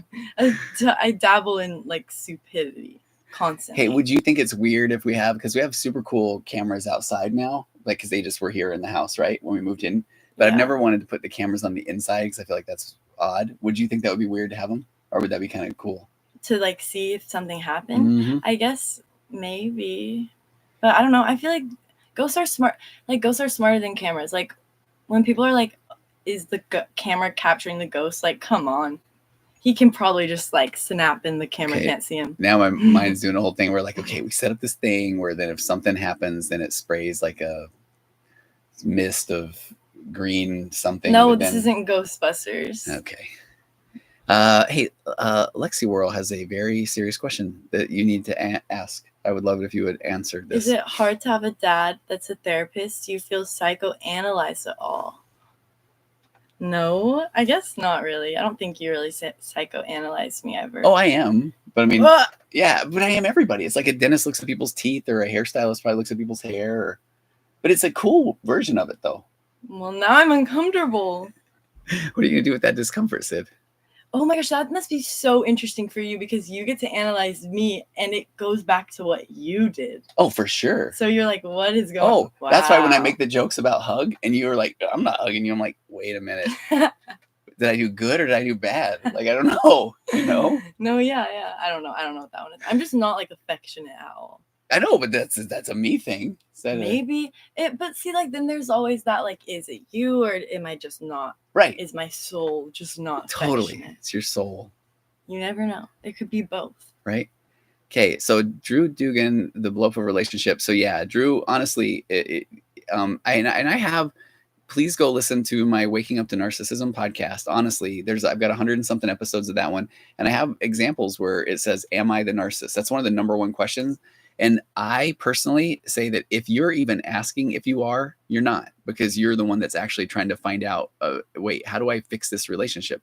And a lot of times the pathologically kind person ends up being the person that is accused of being more of the emotionally immature narcissist. And I'll give you an example. What happens often for me. Accused by who? So I'll tell you. So I will have people, and I'm just going to give you a very generic, and we'll just call it gender stereotyped example, because by definition, and this was a University of Buffalo study over 20 years. And I think it's 60,000 participants that show that more men identify with narcissistic traits and tendencies or narcissistic personality disorder.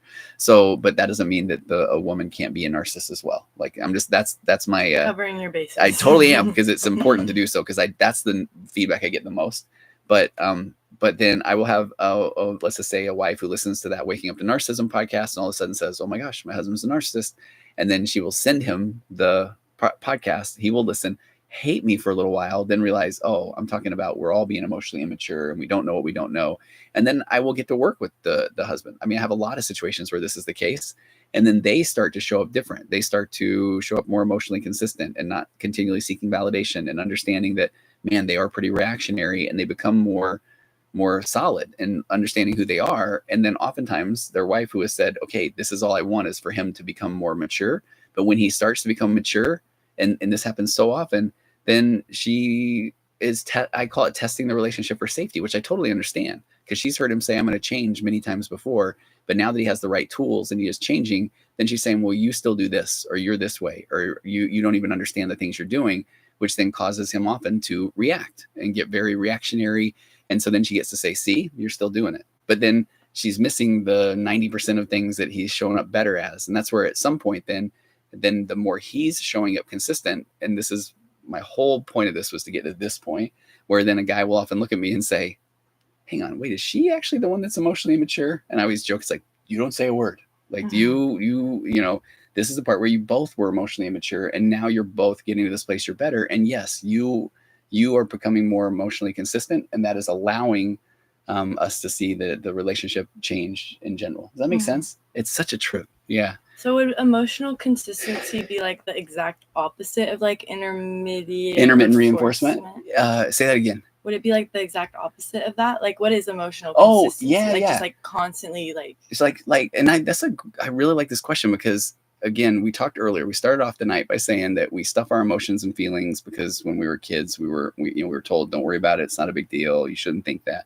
So then it makes sense that we don't express our emotions. And then if we do, they're uncomfortable, and we're wired to get rid of discomfort. So if we can deal with all of that stuff, then what you get to is, now my emotions are there as a guide. They're there because that is what it feels like to be me. Thank you, emotions. And they are trying to tell me something about myself, that this person isn't safe, that I should speak up more about this, that this isn't something I actually like to do. And so when you get to that point, then anybody's feedback is going to be, it's going to bring up emotions, but you're so comfortable now with your emotion that you're like, okay, interesting. I can take a look at that. And so then I don't have to react. Like, that reactivity is a big piece of emotional consistency. So that's what I forgot we were talking about. I know, right? Did you pick it up? Like, I know, but it's such a good question though, because then dang it, now I wish I was listening. Oh, well, you can go back and edit it later. You're so right. because that's what I think is so good about your question, is that eventually it becomes, and this is why I like the concept of differentiation, everything becomes a me thing, or it's a you thing. So then if I am comfortable with myself, now I don't need somebody else to tell me I'm okay. I know I'm okay. And it sounds funny to even say that. But now if I'm operating from a place of I am okay, then I can start to do the things I like. I can start to connect with the people that I really feel a connection with. And then if somebody else says, I don't like what you're doing, then I can say, well, tell me more about that. Because that is something that they are having an issue with. They don't like the way I'm saying something. Well, this is the way I'm saying it. Yeah, they don't know it, but like, they're kind of, in a way, maybe just like projecting on you, and that could have like something to do with their life. Yeah, totally. Instead, yeah, because when you do this, it makes me feel a certain way. Like, that's valid. Yeah. But it isn't then. But what we're typically saying when we're immature is, so I need you to stop that because it makes me feel uncomfortable. Versus hey, when you do that, I feel uncomfortable. So let's take a look at that. Like, what is that about? Instead of like, you need to not say that. You need to not do that. You need to do that a different way because that'll make me feel better. Does that make sense? Well, what's that? Yeah. Okay. I feel like that kind of like goes back to that, like, only you know like what you want and what's like good for you. Because like at the end of the day, like, you are like, literally you're the only person that knows like what you need, because you're the only person that has like gone through every event in your life, you know, like nobody else gets it. So like I feel like that can also like, I mean, criticism is still important and it still should be listened to and like digested, and it can like still make you grow. Yeah. But at the same time, like, don't let it like hurt you, because those people don't know what you're going through. They don't. Right? No, exactly. And so that, I love how you said that. So the criticism can come in, and if I want to be a better version of myself, then I'm open to the criticism. I'm open to somebody's questions and comments. But then ultimately it's a me thing. Do I believe that there's truth in that? And if so, then what can I do about it? But it's not just to then play small and say, yeah, you're right. I shouldn't have done that. You know, if I really think, but I think it was okay what I did. You know, then I can say, man, I hear you. So tell me what that was like for you. You know, why did that Yeah. bring up those emotions for you? Because I care about you and I want to know. There's a phrase about like intimacy that says that it takes a lot of courage to let somebody see you as who you are, and it takes a lot of courage to really know somebody, you know, truly. Because if you find there are things that that person doesn't like about you, then are you hiding them? And if somebody says something that makes you feel uncomfortable, then are you trying to get them to not say those things or feel that way? Or, you know, so that gets kind of deep, right? Yeah. Hey, I've trailed off at the end there. That's okay. We've been almost an hour and a half. Let's wrap this up right here. Sid, Leos and Sagittarius are narcissists, not all, just how the cookie crumbles. No. What do you know about that stuff? No. How come? I'm a I'm Leo. a Sagittarius. I'm a Leo moon, and that is probably my worst trait. No, just kidding. Okay, but I'm a Sagittarius. Are you a Leo? No, but my best friend's a Leo. Okay. But also this one really annoying girl I know is a Leo, so I get it. But then also one of my other best friends is a Sagittarius. That's what Lena is. And I'm a Sagittarius. Yeah. Yeah. But if they're men, then just kidding. All of them, just kidding. No, I feel like a lot of like Leos are like just very out there. And when are Leos born? like July, June, August. Oh. July, August, I think. Okay. I don't know. Okay, here's what I feel like. I feel like astrology is real, but you just can't look at it like that. Like you can't look at it like all Leos are like this or all Sagittarius are like this, because it's literally not like that. Like you have to know your chart. Obviously. Do you ever look at daily horoscopes? Sorry, that sounded so like ew annoying. I'm like obviously. Like not obviously. No one. That's not obvious. Okay, so let's look at these though. Let's see if this fits today. All right, so here's mine. Ready? Okay, Sagittarius. You should be able to put on your famous smile this morning and keep it on all day. Sagittarius. So that's your son though, right? Like that's Jake? your first. I don't know these. I want to know for real. What does that mean? I think that your sun is like how other people view you. Oh. But then your moon is what rules your emotions. So that's probably what you would like relate to more. Okay, well, but also it could all mean nothing. But this is interesting though. It says advertise your beautiful soul to the world. I'm on board with that. But then it says if other people are sad, it's fine to sympathize, but don't bear their ailments for them. And that can be really difficult at times. I get a lot of emails from people that say really sad things. I don't know. But if you guys are skeptical about it, you should get the Pattern. That's the app that I use. It's so good. Because like I feel like CoStar is kind of BS. Like CoStar, I don't know. I don't trust it. But the Pattern, it puts your whole chart out for you, and it gives you like little daily advice based on like where your placements are for that day. Okay. And it's really good. Okay, so you're Pisces. Mm-hmm. Okay. Sid, remember that it's okay to have a little downtime. This is like reading it off of like the front of a magazine at Target. Like what is this website? I don't feel like you have to always be up and on stage, except for like right now. Take some time to be mellow and quiet. Today is one of those intense days which you feel overpowered by the energy around you. Do you feel overpowered by my energy? Oh, someone said they knew I was a Pisces. Okay, I love it. In the eyes. Okay, I read something about that literally yesterday that said like you can tell that people are Pisces by their eyes. And I don't know what that means, but that's like so. Oh, what does that mean? It's Adriana. Oh, okay. Astrocartography. That sounds cool. So I knew she's a watery Pisces. That sounded okay. I want to know more. What does that mean? Yeah, we should look at your chart next time. That'd be fun. I wonder if like there are like people like that or not. Like, are you guys into astrology, or do you guys think it's like all fake? Because like I get it. Well, we were also going to do the Narcissistic Personality Index, the NPI. Oh yeah, I want to see if I'm a narcissist. Yeah. Okay. Right. Oh, scandalous! Someone said, "Where's your wedding ring?" Mine. Oh, it's literally on. Yeah. It's like family. I dig my wedding ring personality. And oh wait, I was raised with the language. Been doing astrology for years. Okay, people are like into it. That's cool. I know. Okay, Timothy Gallagher. I would love to know more about that. We should look at Tony's. We should psychoanalyze Tony's. Okay. Well, what I think is really fascinating is that but Pisces have really deep eyes like the sea. You're a water sign. Like the sea. Yeah, you're both Pisces. No, I'm a Sagittarius. But here's the thing so I like to often talk about everything can be a muse for you to interact with, for you to get to know yourself better. So then sometimes I do think that anything from whether it's astrology or anything is something to then help you understand yourself better. Do I resonate with this? Do I not? But I don't know enough about it. That's how I see it too, because it's like even with like the pattern thing, like it gives really good advice, and I personally actually do think it's like freakishly accurate, because it like is freakishly accurate. Okay. But even if it's not, that's how I see it. It's like, okay, even if it wasn't, I know that I would still read this advice, and my brain is obviously going to take whatever it needs from it. Right. Because like that's like what your brain would do, right? I mean, if it's working. Yeah. Hey, Adriana said she'd love to do our charts. Really? I don't know what that means, but it sounds cool. Stop. That would be amazing. Okay. All right. We'll figure that one out. Right? Wait, Anthony, what's his name? Sonny? Nick. Oh, Nick's over here. How do you know his name was Nick? He said it earlier. It's Nick. Right there. He says it's Nick. Yeah. As a therapist, do you work with people receiving psychopharmacological treatment to aid in their treatment? Yeah. So what Nick's saying there, psychopharmacological is that word. It's a big word for medication. Okay. So yeah. So and we've talked before about if people will ask sometimes if they think that if I think they should get on medication, and that, again, not a psychiatrist, as a therapist, but we talk often about if their emotional baseline is low, sometimes medication can help bump their baseline up just enough to reach the tools to then be able to interact with the life better. Because a lot of times people come into me and they feel so down, I call it their emotional baseline so low, that then they don't even, they're coming to therapy, and then they can beat themselves up because they're saying, I can't even do the things you're asking me to do. And then they can almost feel worse. So there are times where I think medication can help lift up that baseline to the point where then they can participate more in life or in therapy in the world.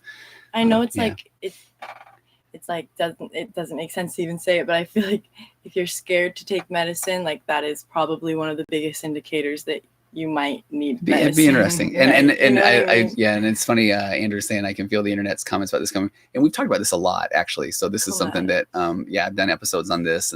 And so that's the one where ultimately, if somebody's asking me for advice on it, I mean, I would love for them to go to their psychiatrist or their general practitioner. But oftentimes there's a concept called target fixation, where if somebody's thinking about it enough that they're asking about medication, then I often feel like they're in a position where they're looking for, what's the word? They're looking for permission to then take medication, because typically if somebody's interested, they're not saying, do you think I should?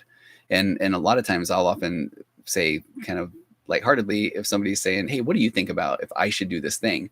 Well, who am I to comment on what this person wants to do, because they've been thinking about it for a long time, because I don't know what it feels like to be them. Yeah. And same goes for us. Like, we can only speak from our own experiences, and from our own experience, it was amazing. Like, help me. Thank you. It was great. So, but I'm never going to be the person. When I even started therapy, I was like, I'll be the one that says you don't need medication. Until then, the first person that I ever worked with that was going through a horrible divorce from actually a narcissistic woman. And then he was the first person that told me that his antidepressant kept him out of the basement. And he said the basement was where the real scary thoughts were. And it raised him up to a place where then he could interact and make it through the divorce and be a better father for his kids, better in general. And there was one time where that person in particular, and this was 15 years or more ago, where then he's like, okay, I'm going to do it. I'm going to get off medication. And he's like, oh, I forgot how the basement felt, And so then and I've touched base with him every now and again. He's in a good spot now. Yeah. That would be a good way to end it. Maybe did we talk? Because remember at the beginning I was like, can you graduate therapy? Can you graduate medicine? I don't think we talked about that. No, we didn't. Huh? What are your thoughts on that? Yeah. So I do. I mean, that's the part where then if I go back to this emotional baseline theory, then I really do. And I appreciate JB. I didn't want to take medication because of so many side effects. And that's one of the big challenges is that, you don't know what it's going to do. You don't know what you don't know. And so then, especially with things like antidepressants, anti-anxiety medications, where they can take a few weeks to build up in your system. And by that time, then if you don't like the side effects or it isn't helping you, then you will feel like, man, okay, somebody like your therapist or your psychiatrist is going to say, hey, well, there's a lot of different ones you can try. But then if it's like, okay, so now I got to wean off of it for 3 or 4 weeks to then try another one, to then what if it doesn't work? And that makes me sad for people, because that would be really difficult. But then there are people that when they get on the right medication, then they say, oh my gosh, that's a game changer for me. And so that's what I think can be really difficult. One of my, you go. One of my friends just started antidepressants. I think it was maybe Zoloft, or maybe it was either Zoloft or it was something, and I literally did not know the name at all. So I just confabulated Zoloft in my mind. Okay. But she said that like the side effects were like really bad. Like I think it was like stomach pain and like maybe couldn't sleep, just like stuff like that. But like after, like she got over the hump, and now she's like loves it, like amazing. And what did she say? Interestingly, I heard like the same thing from two people on Zoloft. They both said that like it just like really helped them to like be in the moment and like enjoy this moment right here, and not because that is kind of, when you think about it, that's all the anxiety is just not being in the moment, like you're 10 steps ahead or you're 10 steps behind. You know? Yeah, that's a good way to put it. And they said that it just really helped them to like be well. When you think about like anti-anxiety medication can oftentimes be the central nervous system not stimulant, but the opposite. So it can lower your central nervous system so that it calms down your fight or flight chemicals, and your cortisol level is lower, and so you are more in the moment because you're not kind of teetering around that just on the verge of fight or flight response. I mean, so that's, and I think it's interesting when you're saying, can somebody graduate from it? So then I'll often have people that will say, okay, then if they're saying I don't want to be on this thing for a long time, then I will say, oh man, no problem. So when you get your emotional baseline high enough that now you can reach the tools of meditation, maybe like in my favorite therapy modality of acceptance and commitment therapy, I'm figuring out my values. I'm taking value-based actions to when I start to feel down. When I can start to do more of those things, it raises my baseline higher. And then if I decide I want to get off medication, then we can prepare for your baseline to lower, but maybe it won't go down as low as where it was when you couldn't even access the tools. So that overall baseline's higher. But then a lot of people find that, I don't want to take it because I worry about all these things, is what you were saying about I'm worried about the future. So I want to know now. I want certainty, and I want to make sure it'll work. But certainty is adorable. That's like not anything that we can guarantee. Ever. Right? Yeah. So one thing you can be certain about is not being certain. Right. So honestly, we do have certainty. Okay, that's good. Why don't I ever say that? That's good. Hey, that Andrew says, are we friends? We're best friends. Duh. Yeah, best friends. Just She's kidding. my daughter. Yeah. Okay. Oh, I thought Andrew meant like Andrew and us. Like, are we friends with Andrew? Oh, I gotcha. Oh, we can be friends with Andrew. Okay. Okay. Nobody in particular. I appreciate you both so much. Every time I see you live, it's right on point for my headspace. Thank you. Aww. Let's end with that one, right? When somebody said, send Drake an invite to your life. Dude, did you like us talking? Okay, first of all, I don't want Drake to be here. Drake wishes he could be here. He needs to be here. He needs therapy.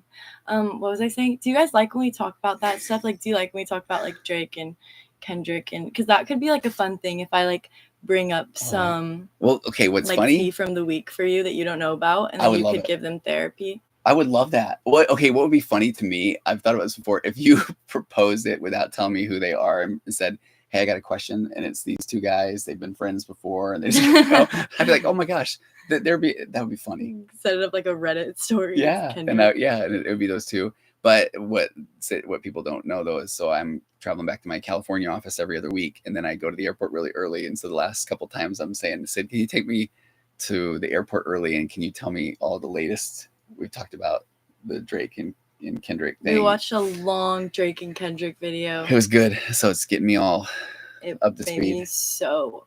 They're so weird. And I've watched. Hey, there's Matt. I haven't seen Matt in a long time. Matt. I was literally thinking, I was like, I haven't seen Matt. I did too.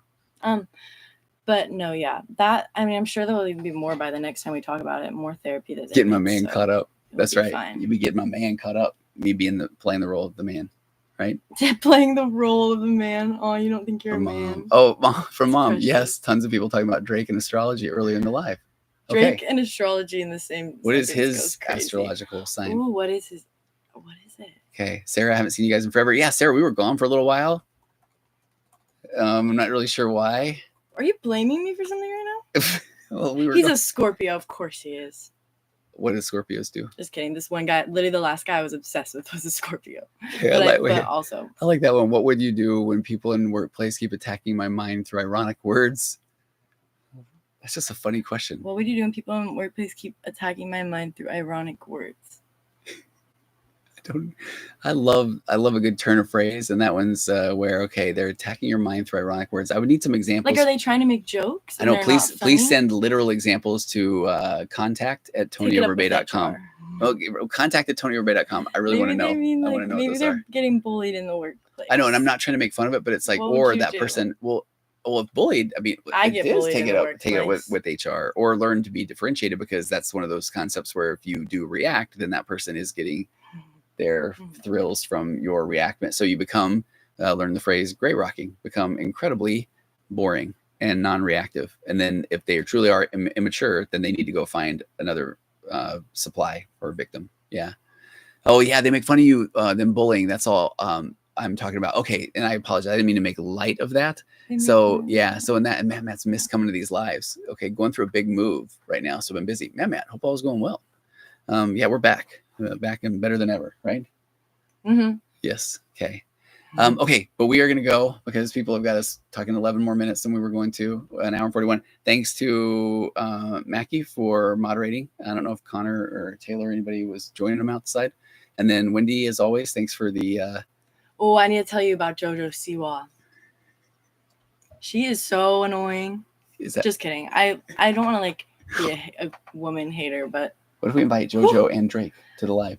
JoJo and Drake will be live in studio next week. Don't miss. Who's Waldo night, guys? Okay. All right. And thanks everybody for real. And then Adriana, if you're still here, astrocartography, please send us a message through the whole. Yeah, we can. That was a sign. That's the universe right there. We can maybe if we follow her right after. Yeah, we'll do that. And then send, and we would love to follow up on that. And that could be, I would really enjoy that. Thanks everybody out here. I mean, we're already seeing that it looks like 22,000. What was the ghost story, dude? What even happened to me? Oh my gosh. Okay, I'll remember next time. Will you? Okay. I'll remember next time. All right, we will. Have been that bad. Clearly, I'm not traumatized enough. We will see you. Good night, Matt. We'll see you. Oh yes, I will. Thank you, Adriana. We'll talk to you guys next live. Thanks, everybody. Have a great night. Bye, besties. Say, here we go. Right there. Boom. Did I get it? And there. And thanks. Thanks, Nick eating up in the comments. Nick, are you still here? Oh wait, watch this. Watch this. What should I do? Watch. First, I'll do this. That'll give fireworks. See right there. Okay. This is Nick's show. Okay, the Nick show, and then we'll do some balloons. This is like fun. Okay, Larry, Nick's still there. Wait. I think you got it in the way of there's the balloons. Okay, this is like the behind the scenes. Okay, watch this one. I just learned this one. Have I shown you the rave yet? My dad's gonna fart again just for you, Nick. To, but, okay, look at this though. Have you seen this one? This is nice. Look at that. Okay, but then the last one. This one I just learned. Nick. Are you gonna fart? I'm scared. No, I'm not gonna fart. Pull the finger. No. Pull yours. Okay, we'll end with the rave. Watch this. Oh. Huh? Tell me that wasn't good. Nick, have a great night. Thanks for being here on YouTube. Thanks, Nick. Isn't this funny? Hey, I want you to have the behind the scenes. What's his name so we remember? Make you slump. Okay, so yeah, 10,000 viewers and 20,000 likes over on TikTok. And he doesn't care. Two people over here. No, that one's kind of funny. Oh, I thought you were telling Nick. Oh wait, Nick wants to be a psychiatrist. Yes, please. We need more of those. And they do really well. All right. Get that bag, Nick. Wait, that bag. I think I know what that means. Get rich. Yeah. Hug? No. Okay. Highly advanced digital effects. Oh, okay. Good night. See you, Nick. Take care. Okay. That's funny.